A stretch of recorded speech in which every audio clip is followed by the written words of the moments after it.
Kanda Poha is a very popular Maharashtrian breakfast. Today I'm preparing this for a dinner because it's a quick and easy preparation as well. I'm not adding potatoes to this because it gets very heavy.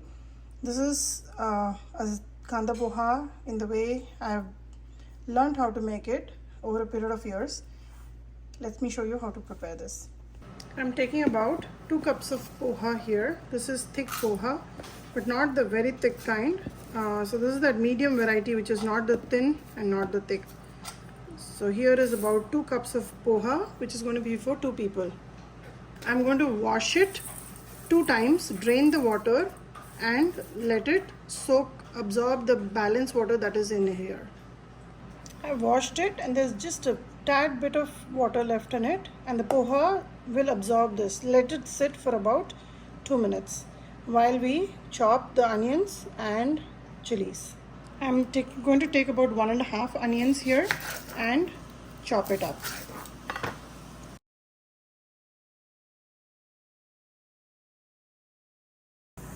The poha has been sitting for about 2 minutes now.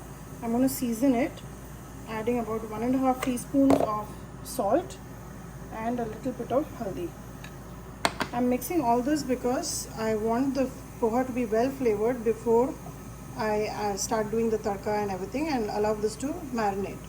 It will be about 2 to 3 minutes of sitting in this salt and turmeric, and then we'll see how to proceed. I want to mix it well.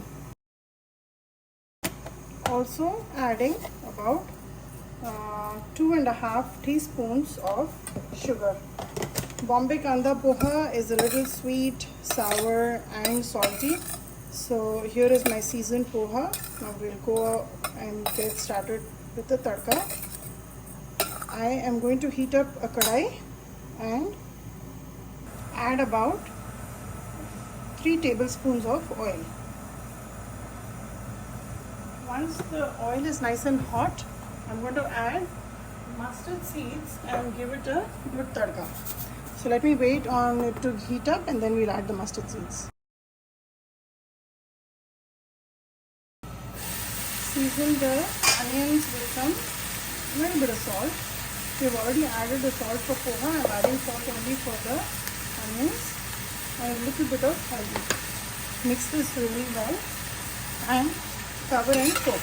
We don't want the onions to lose the moisture because that's what will keep the poha really soft. So mix this just a few times and cover and let it cook for exactly about 1.5 minutes on the clock. The onions have been cooking for about 1.5 minutes. You can see the onions are nice and transparent. At this stage, I will add the poha. I'm only making Kanda Poha. I'm not putting any potatoes in it today. It becomes very heavy. I'm preparing this for dinner right now and it's very late. Mix the onions well with the poha. Keep the flame of your gas at a medium low. Don't have it on a high flame, otherwise this will burn and become very dry. So just mix it well,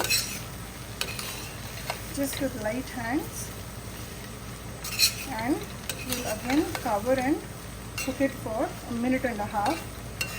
This is just so that the steam from the onions and the poha will all mix well and become one, and the flavors will blend well. Once the poha is done after 1.5 minutes, I'm going to turn off the gas, add some lemon juice and garnish with fresh coriander.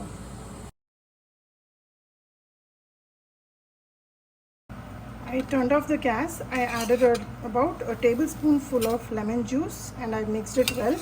The gas is turned off right now. Never add lemon juice and have the flame on. It will become bitter. I also added fresh coriander leaves for garnish.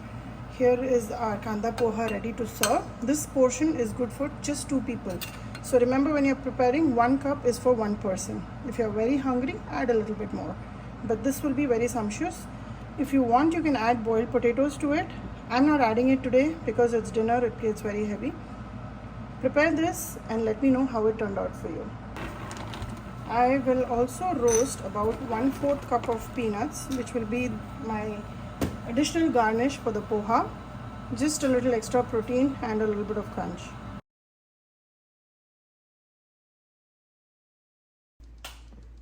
Kanda Poha is ready to serve. I'm going to serve it and top it up with some roasted peanuts, which I've seasoned with just some salt, and that is for some added proteins and crunch. Give this dish a try and let me know how it turned out in your trials.